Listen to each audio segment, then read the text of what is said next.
is enough! I have had it with these motherfucking Geopols on this motherfucking channel.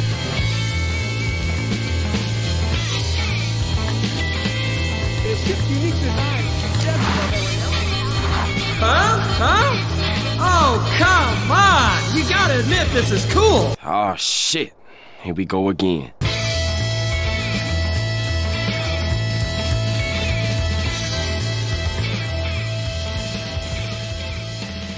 Prepare yourselves, everyone, because the Big Sal is back on his bullshit and ready to deliver another analysis of why Geopols suck ass. But hold on, this is not going to be the traditional Geopol rant that you're expecting. I am not here to beat the dead horse that is my opinion on Geopol servers. I am not here to insult or sling mud at anyone. I am not here to do an epic Geopol hater takedown of SFTV Earth or the staff team, or to shift any blame onto one person. I'm here for two main reasons: to both accomplish an effective analysis of this server's downfall, as well as a staff perspective. If you have yet to watch my first two Why I Now Hate Geopols videos, please pause this video and come back after you have. My philosophy and attitude towards these servers is integral to your understanding of both this video and my mental process making it and on the staff team. Now, let's get started.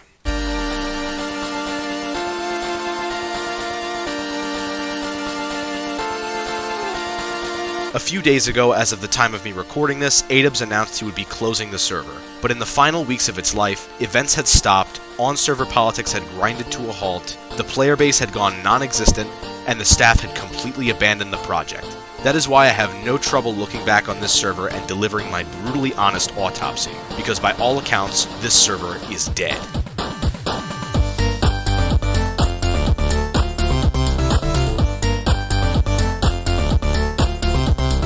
Okay, that's enough of that. It is important to realize before anything else that this server was designed with my philosophy on Geopols in mind, and according to Ramen, my video is actually what inspired the creation of this server in the first place. But if you were paying attention while you watched the video, you'll realize that the video was much less of an instruction booklet on how to make a Geopol server, and much more of a criticism on the concept in general. It was a video I designed to showcase why I don't think Geopol servers work. So to use my flawed logic as a foundation, or worse yet, inspiration, for this Minecraft server was already not a good start. But perhaps I'm being a little bit too hard on myself. Personally, I would consider Why I Now Hate Geopols my favorite of all of the videos I've ever made. It's a video essay on a topic that I really care about, and I put a lot of work into that video, even if the Overwatch gameplay may not have been up to scratch. Another important point is that I do not know what actually inspired Ramen to make this server. I know he had my video in mind, but I'm not aware of what the catalyst was that made him create the server. What I do know, however, is that I, along with the SFTV staff team, was one of the first ones to hear about this new server, and almost immediately I began to criticize it. That's called foreshadowing. I was skeptical of the entire concept, but there was a slight chance that me, Ramen, Cora, and ADUBS could have come together to pull something out of our ass and make a Geopol server that would actually work. So I was in, and we immediately got to work on the rules. And oddly enough, the second we started to make the rules was when we started to have problems.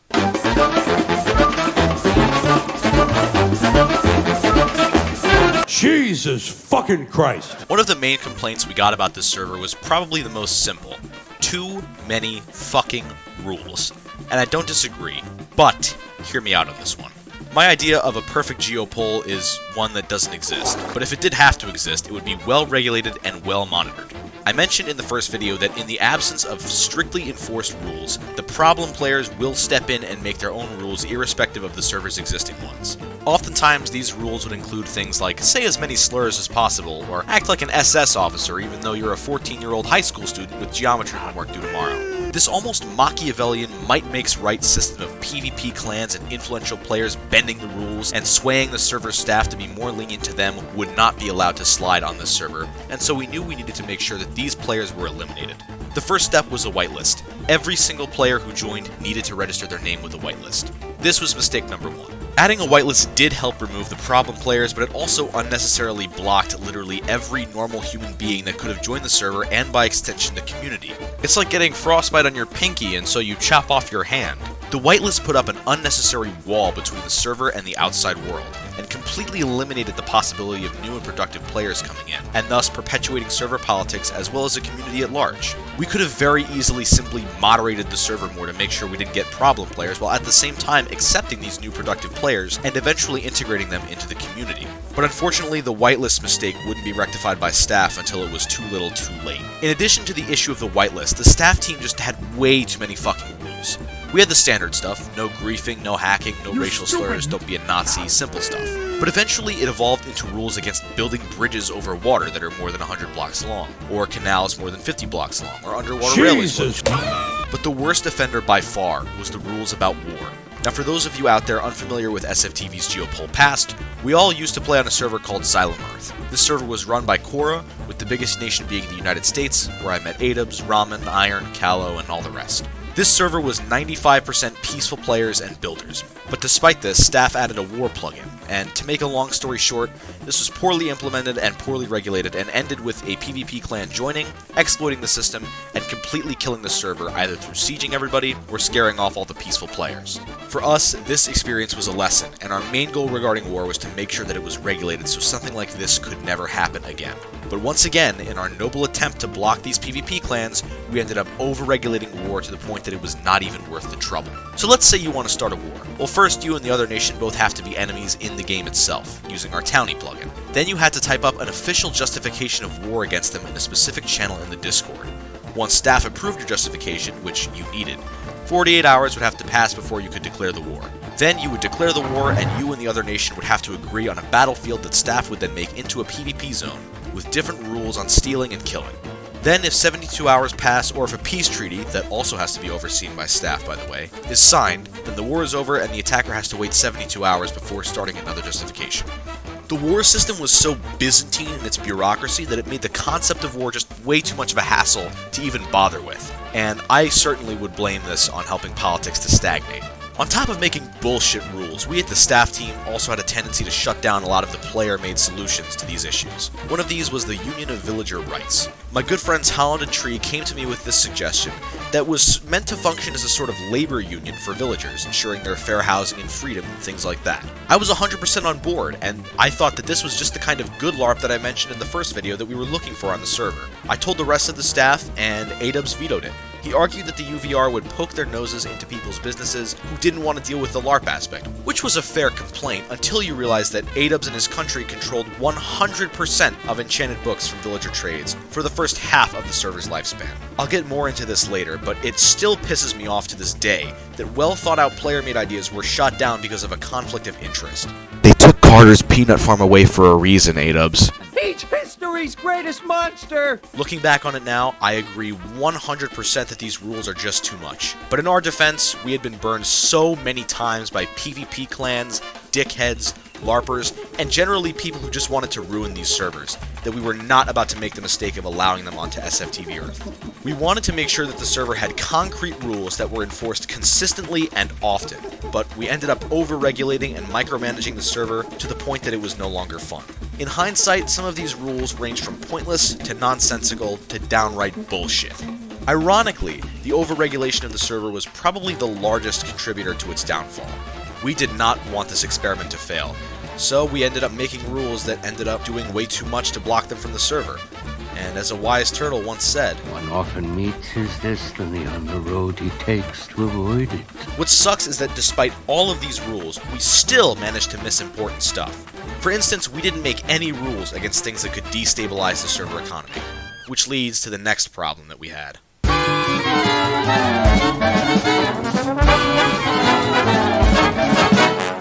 It's like printing my own money. While we were too busy worrying about things like how big your cobblestone penis could be, we forgot to make rules regarding the server's economy. Our head of development team, Adubs, decided to introduce ore deposits, or areas of the maps where there was a very high concentration of ores in a specific area. These mostly corresponded to real-life areas with the same resources, meaning Peru and California had gold, Germany had iron, the Alps had quartz, Italy had spaghetti, etc. But the problem with this is we never considered the consequences of adding this much gold to the world. Let's do a little math here. The cost of a town was a flat fee of roughly 55 gold, with 5 gold in daily upkeep fees. The cost of a nation was a flat fee of roughly 110 gold ingots with 10 gold ingots in daily upkeep costs. This sounds like a lot, but bear with me. With a Fortune 3 pickaxe and a decently high MCMMO mining level, you could get anywhere from 3 to 5 gold per block of ore.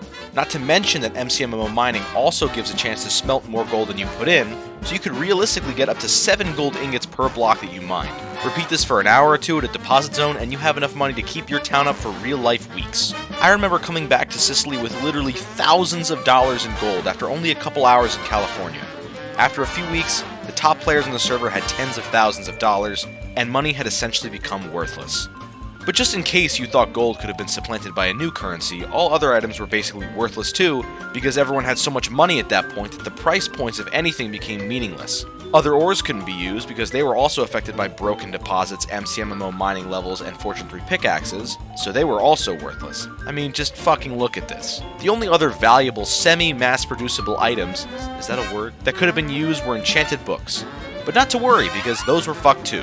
As I mentioned earlier, we at the staff team made a lot of fucking rules, but none of them regarding villager breeders. The first nation to get a villager breeder was the Caribbean Federation, led by head developer Adubs with his second-in-command Minbox. These two bred villagers en masse to get cheap deals on every single useful book you could possibly imagine.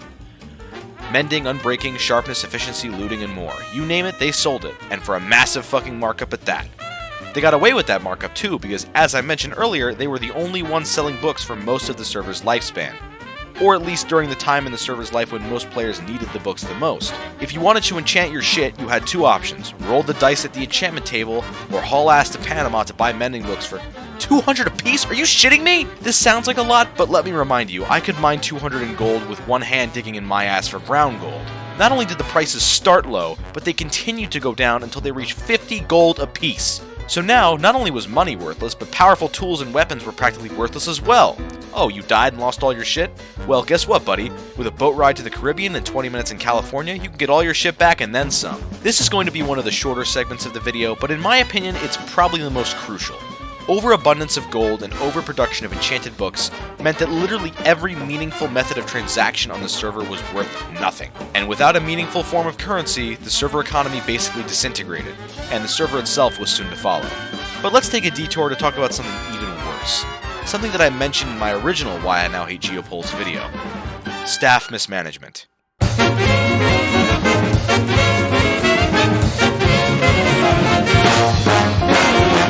I guess this is going to be a bit hypocritical of me, criticizing the staff team for mismanagement, you know, considering I'm on it and everything. But you know what? Fuck it. I wrote half the rules, so hypocrisy be damned. First things first, the economy was completely fucked. This is largely because of two factors: the ore deposits, whose staff response I will get to shortly, and the villager breeders. Staff realized far too late that the villager breeding had basically made books worthless, and the only course of action was to stop it completely. We held a vote on banning villager breeding, which passed, and so Adubs and Minbox's operation ground to a halt. However, they still kept all the books they had already traded for and continued to sell them, and so the economy didn't really recover even after this, although Korra eventually did a little bit of trolling to their book stashes. Remember how I mentioned that big ol' map of ore deposits around the server? Well, guess what? Only staff had access to it, and every single staff member used it themselves. Now obviously that's bad, but in case that wasn't bad enough, the staff handed out the map to their friends. For example, Adubs... This video is really critical of him, huh? I'm sorry, man. Don't take it personally or anything. This is just how the video is structured. Anyway, Adubs was highly suspected of handing out the ore map to his friends and nation mates, especially Witches and Minbox, his two closest partners in the Caribbean. Witches erroneously got wealthy faster than most other members of the server, and me and a few others suspected that Adubs had handed him the map. When questioned about it, he obviously denied it, but I seriously doubt that he didn't show it to his IRL best friend at least once or twice over the server's lifespan. Once staff came to their senses and attempted to hand out the ore map to the public, the server was circling the drain and basically about to die. And the players were understandably pissed that staff had an unfair advantage. I will fully admit to benefiting unfairly from using the ore map myself, as most other staff probably will. Speaking of other staff, when we started the server, the four of us wanted to have some other people help us run it. So we made an application and got 4 very promising new staff members who will remain anonymous. After only a week or two of the server being up, all 4 of these staff members had gone practically AWOL and left the 4 of us to run the server ourselves. We tried to delegate some of our jobs to these new members so we could also focus on running the SFTV Lounge server and also, focus on our fucking lives for a change. But unfortunately, these new members never really helped out in the way we wanted them to, and so staff was stretched thin between school, work, and moderating the server. I also briefly want to mention landmarks. The map we used came with a few IRL landmarks, like the Pyramids of Giza, Lake Texcoco, Stonehenge, and more. In these landmarks were chests with rare items or spawners with rare mobs, like phantoms, allays, or axolotls. In the Pyramids of Giza, there were 2 or 3 wardens, guarding a chest with an axolotl in it. And guess who claimed that chest? Ramen, a staff member. Not a good look for us, guys. I promptly scolded him for it in the staff chat, and he apologized. I shouldn't really have to explain this one, but obviously, staff members taking rare items that they put there is just not a good look for us. Another complaint that we received was that staff was constantly bickering amongst itself and was unable to properly moderate the server. I have to disagree. Staff agreed on probably 80% of the issues we had, and the only major sources of disagreement we had were when there was a conflict of interest. For instance, ADubs obviously opposed banning villager breeders because he profited greatly from villager breeding and obviously didn't want to shoot himself in the foot. Once again, they took Carter's fucking peanut farm for a reason. Aside from these sorts of things, staff was pretty united in its decision making, both for good and for bad. So, as we've examined, this server had problems with overregulation, hyperinflation, and mismanagement. All 3 of these would come together to bring about the death of SFTV Earth. Not with a bang, but with a whimper. Before we discuss that, I want to take a brief detour and pass the baton to my friend Tree, who wrote a manifesto about the state of the server a few weeks before its death. Take it away, Tree.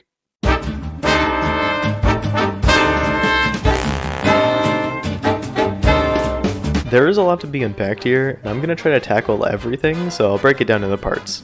Part 1, no endgame content. Other people have already touched on this one quite a bit, but it doesn't make it any less important. After you get god armor and god tools, there's pretty much nothing to do past building, which only keeps people entertained for so long. But most people aren't looking much further past the reason behind why there is nothing to do, which is what I'm touching on next. Part 2, the server is foundationally flawed. A Geopol without drama sounds great. Ideal even, until you realize that without the drama, the tiring bullshit, or the genuine hatred you go for other players, a Geopol loses all of its charm. The point behind playing a Geopol is that you can affect and impact other players with your actions, and removing this via rules ceases all drama and kills any purpose of conflict on the server.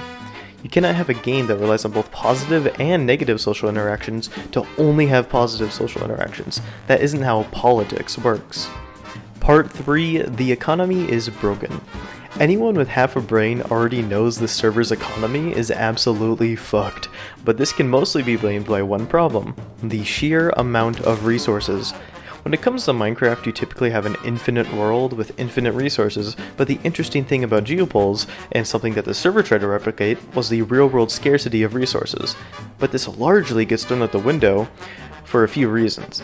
Firstly, there was no natural drain of resources. When everyone has top-level gear and there isn't any conflict, resources just end up pulled up in Ender Chest and become worthless. Secondly, there were simply too many resources in the world. Having those deposits of resources is cool and all, but when you stack these huge deposits of precious resources on top of having Fortune 3 being easily accessible and MCMMO multiplying not only the ore drop but also the ore that was smelted, you end up getting somewhere around 8 times what you would normally get in these areas where the resources are already extremely prevalent. It's no wonder why there were literally tens of thousands of gold ingots flooding into the server economy every day. Just to prove how bad it was, I myself was a solo player that lived near the Congo diamond deposit, and I got nearly 9 stacks of diamond blocks within 10 days of being on the server, and I wasn't even focusing on mining. Part 4, conflicting staff opinions. A lot of people aren't aware of this, but this is probably the biggest issue when it comes to this server. First and foremost, the staff couldn't even figure out how war was supposed to be incorporated into the server, which is a major part of how the politics of a Geopol are supposed to work. Without war, you can hardly even say that you're playing a Geopol. To give a good example of this issue, I'll tell you the story of the UVR. The UVR, aka the Union for Villagers' Rights, was a movement I started on the server in an attempt to spice things up and make it just a bit more inconvenient to have villagers due to them being quite valuable at the time. The UVR demanded under threat of war that villagers be given decent living conditions and certain rights. Roman and Sal thought it was a cool idea and both agreed to follow the regulations the UVR enforced and even supported them with donations. But not all the staff felt the same. A few days down the line, I threatened 2 other staff members, Adubs and Cora, with war if they did not comply, and they told me I cannot declare war over villagers, with Adubs even insisting that war should not be a thing on the server at all, which he still thinks. After a lot of back and forth, it was decided that the staff needed to get their shit together and figure out how an important function of their server should even work. After a bunch of deliberation, the UVR was essentially made useless and I shut it down. The mod team is also super inactive. One of the new recruits was semi-active, but besides them, I only ever saw one other mod on once. The rest were completely inactive. Coming from Cora, one of the devs, he says that having to moderate took away from the devs being able to improve the server, alongside other issues, of course. I've also been told of many other more minor agreements between staff members, but without getting into arguments over unprovable he said, she said disagreements, there isn't much else to say. Having a non-cohesive staff team really drags down the server's potential to change and adapt to what the players want, and when stagnation sets in for the players, it leads to the server dying out. There is an alternative universe in which the staff came to an agreement on how things should be. They all put in effort and closely collaborated with the player base to make something that everyone enjoyed, but due to time restraints, disagreements, and the overall lack of care or passion for the server, it seems to have all gone down the drain. Special thanks again to Tree for doing this voiceover and sharing his thoughts. He definitely speaks for a large chunk of the player base of SFTV Earth. Now that that's through though, let's get back to our dying, decaying Geopols server.